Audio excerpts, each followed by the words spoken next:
In this video, I'll be showing you how to put together the best $1,500 gaming PC build for 2022, covering off all of our component choices, the build process step by step from start to finish, before testing the system out later in some of the most popular games out right now. Let's do this.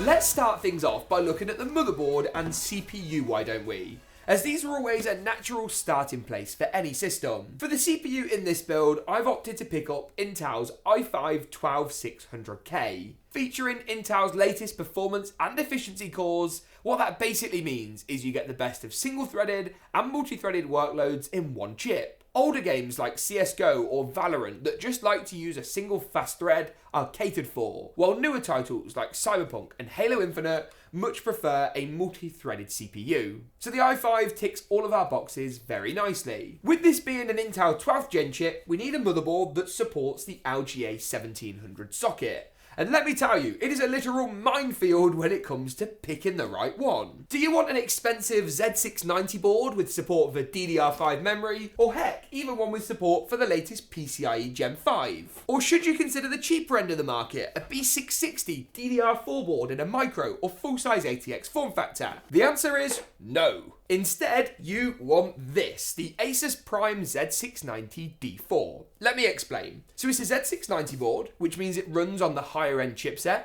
giving you more features, more connectivity, but it's a DDR4 board, meaning it uses cheaper DDR4 memory, like this kit, which you can commonly find for under $100. Compare that to the prices of some of Corsair's DDR5 memory, and there's a lot of money to be saved. This ticks all those boxes quite nicely, without some of the ludicrous high-end features that, in reality, you're probably never going to use. To install the processor, you want to take it out of its plastic sleeving, and then you want to locate the golden triangle. You'll then also have a triangle on your CPU socket. For us, it's on the bottom left-hand corner of the socket. What we're going to do is we're going to push out the retention arm on the socket itself, lift the arm up, and then pull the cover back. Drop your CPU into place, lining the triangles up nice and easily, bottom left corner to bottom left corner. Pop your cover down, and the black plastic protector will fall straight off. Then it's a simple case of pushing the retention arm down, and your CPU is installed. We're not going to be using the included stock cooler. We're instead going to go for something a bit more extravagant, but more on that later.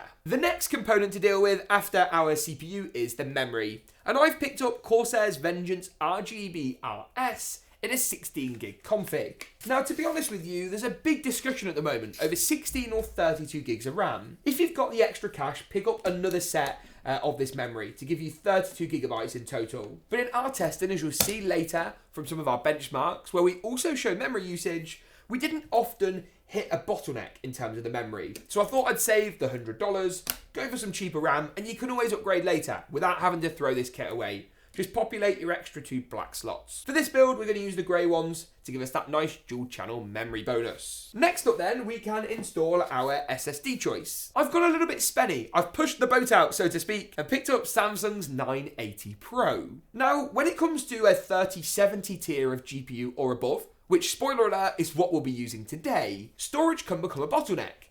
If your SSD isn't fast enough, your game can't read the game files or textures quick enough off the drive, and you can lose frame rate. The last thing you want to do is cheap out on your storage and miss out on frame rate because of it. This drive comes included with its own heatsink, which is a bit overkill, but often you'll find offers where these are priced parity with the non-heatsink drives. And although our Asus board does have some heat dissipation for the SSD, a first-party proprietary solution is always going to do a better job of cooling. Gen 4 drives do run hot, so be careful. The installation process for this drive is exactly as you'd expect, and we can keep our M.2 cover, which we no longer need, safe in the motherboard box. box. At this stage of the build, the motherboard assembly is pretty much complete, but we're not quite there just yet, as we want to take a look at the cooler first of all. Now this is an all-in-one liquid cooler from Cooler Master, their ML240R. Here in the UK at eBuyer right now, there's a crazy deal on this. It's down to like £65, which is ludicrous, but up-to-date pricing for all regions can be found at the affiliate links below. But what we're going to do is make sure the mounting hardware on the motherboard is all in the right place before moving it into the case. It's much easier to be a bit forward-thinking and try and deal with the cooler at this stage. For the price, this cooler is fairly unbeatable, and it gives us a nice bit of overclocking headroom on our motherboard with, of course, our 12600K. So in the box, we've got cables, we've got 2 included RGB fans, they'll look pretty good later, and then, of course, the radiator and the water block itself, looking very nice indeed. What we need to focus on right now, though, is this backplate. You can see one side sort of looks like scaffolding, and the other side is nice and solid. These black clips, which will go over our backplate, and then these standoff screws. What we're going to do is we're going to pop these through the backplate and then slide the backplate through the rear of the motherboard. Add on some thumb screws to stop the backplate from going anywhere, and this will make the cooler much easier to install in a few moments' time. And then once you've done that, we can grab our case choice for this build. Cooler Master's shiny new MB540. A bit of an iteration on the MB520 that they've become fairly well known for. Now what I'm going to do is I'm going to lay the case down flat on our table and just rotate it for the next stage of proceedings. As in all honesty, it's going to make things so much easier. This case is a really solid choice because of its good build quality, standard ATX form factor, and plenty of mounting room for our radiator, GPU, motherboard, and all that good stuff. I'm going to remove our side panel first and foremost. This I think we're going to need a screwdriver for, as that will of course allow us to access the main motherboard tray. The motherboard tray is just this large metal area right here. Now what we're going to do for the next step is we're going to install the motherboard into the case. And before doing that, we need to look at the motherboard first and foremost and locate any holes that go through it. So you can see we've got 2 at the top just here, a further 2 along the middle and 2 across the bottom. 3 rows of 2. That's because this board is slightly narrower than a normal ATX board,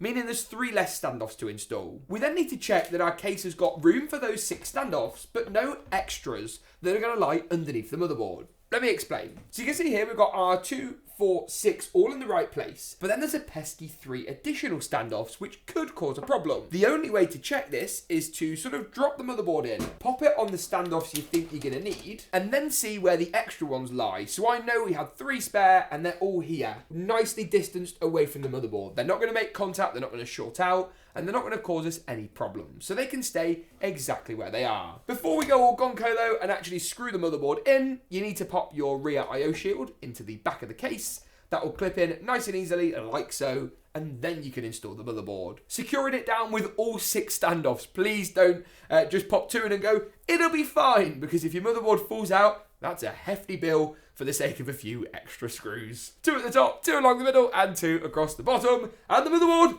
is installed. Hallelujah. We can then get around to finally finishing off our cooler installation. So the main backplate assembly is all installed. The next thing we want to do is install the radiator and the fans themselves. I'm going to pop the fans onto the radiator first, and then I'm going to whack our radiator into the top of the case. The top makes more sense to me than the front because that's where we'll need the GPU clearance, plus having it at the top gives us 2 exhaust fans. And the ambient temperature of the case isn't going to be too hot. The CPU will still stay nice and chilly. So I'm thinking a configuration that looks a little something maybe like that is going to work the best today. We'll pop some extra fans in the front panel a bit later to make sure we've got enough airflow. The last thing you want is 10 fans in a case all blowing outwards and nothing providing any inward stream of nice cool fresh air. What we then just need to do is add on these brackets, which you can see screw in with 2 screws each from underneath the water block.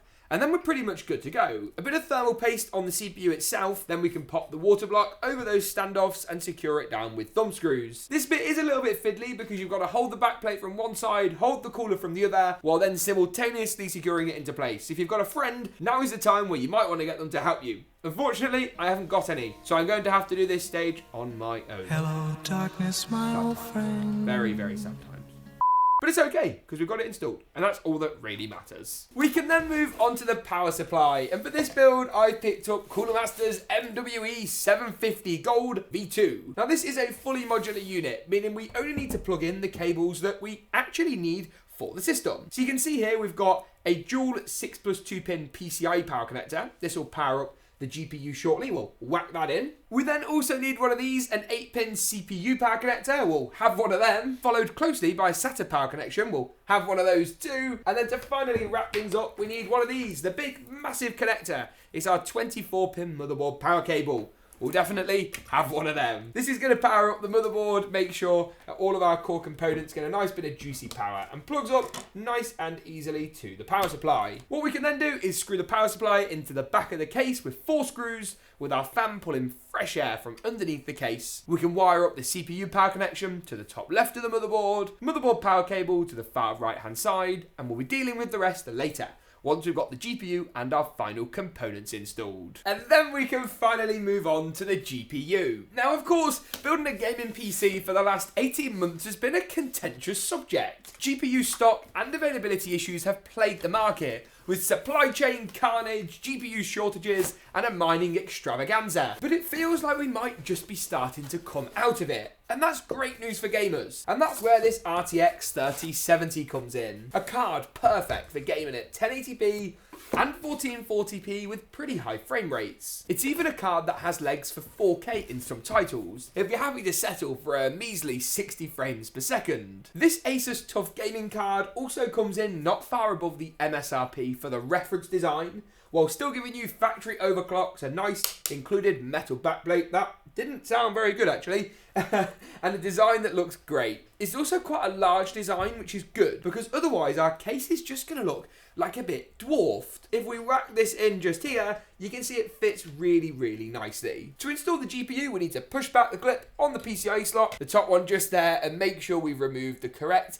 PCIe covers from the rear of the case. We already have, because we've used this case before, so half the job is already done. Line your GPU up with the silver slot, apply just a little bit of pressure, and then the GPU will sit nicely into place. Add in a couple of screws to secure it down, give your GPU power with a GPU power cable, and we're pretty much done. There is one quick thing we need to do though before powering the system up for the first time, and that's install a few of our front panel connections. I'll make this nice and quick, but basically we've got some USB ports that are USB 3.0 to plug in. We've also then got a USB-C connection, which is kind of the chunkiest of the bunch. It's quite kind of square shaped. We've also got HD audio, which powers up our headphone mic jack on the front panel, and this goes to the bottom left of the motherboard, while our JFP1 front panel connectors, the fiddly pins that everyone dreads, go to the bottom right. And we'll pop a diagram on your screen now to make sure you get the right pins in the right places. You can find full detailed tutorials for this over on the channel if you need just a little bit more information. And then we're ready to boot the system up. And we're going to look at the gaming performance in a wide range of titles. Everything from Fortnite to Halo Infinite, Battlefield 2042, and all of the Call of Duties. Before that though, we need to see how good the PC looks when it's all powered up, and there's only one way to do that, with an epic glam montage. I'll see you in a second, but first, roll that montage.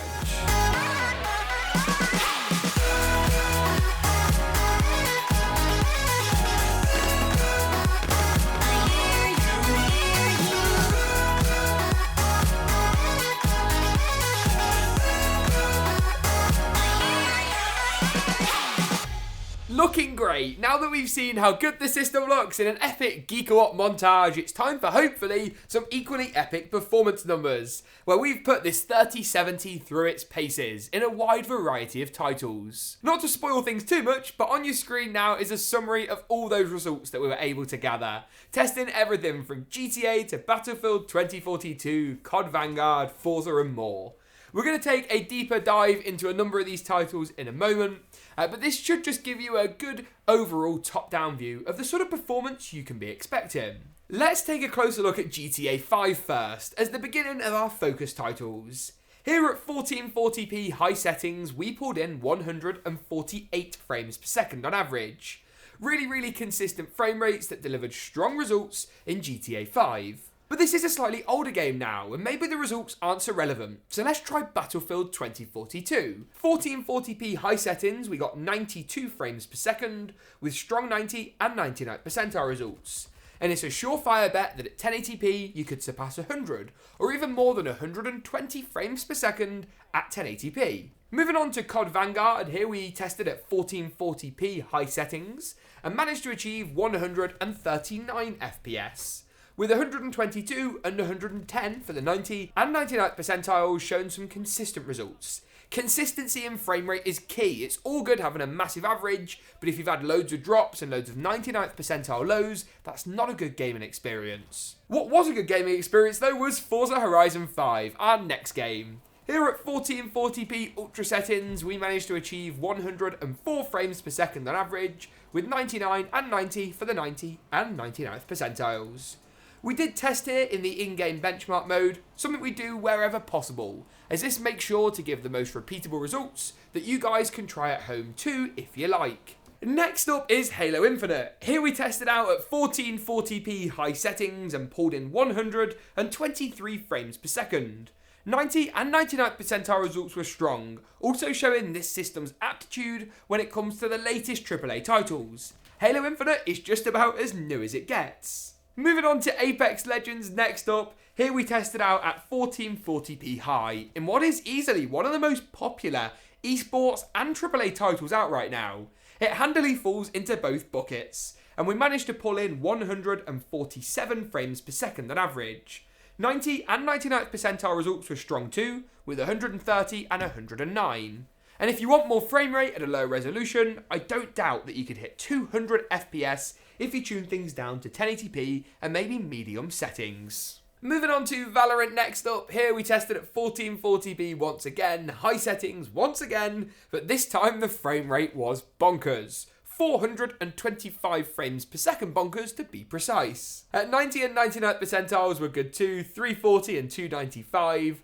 It's crazy to have a 99th percentile 130 FPS lower than your average and still be impressed. That's how insane the numbers are in Valorant. To round things off, we tested out Fortnite and then Call of Duty's Warzone. Fortnite at 1080p competitive settings yielded 275 frames per second. Not a bad effort at all, with 236 and 194 for the 90 and 99th percentile results, while COD Warzone at 1440p high in the online multiplayer mode gave us 108, rounding off a really solid set of results. And rounding off our entire video. If you enjoyed this one, make sure to get subscribed to see more from us. Thanks for watching, and as always, we'll see you in the next one.